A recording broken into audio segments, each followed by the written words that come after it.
Hello! In this video I will show you how to enable Google Assistant to work on lock screen on Samsung Galaxy S24. So you have to start by opening your Google application, then click on your avatar and now go to settings. Now click on Google Assistant and then click on Hey Google and Voice Match and click here on Hey Google. Now click on More and I agree, then click More and I agree again, and then click Next. Now click Next again, and click More and I agree. Then click on Retrain Voice Match Model. OK Google, what's the weather tomorrow? OK Google, set a timer for 5 minutes.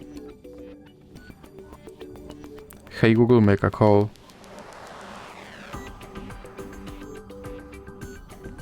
Hey Google, remind me to water my plants every Monday.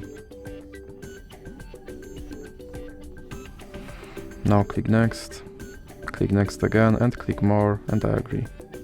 Then you can go back and then click on Lock Screen and click here.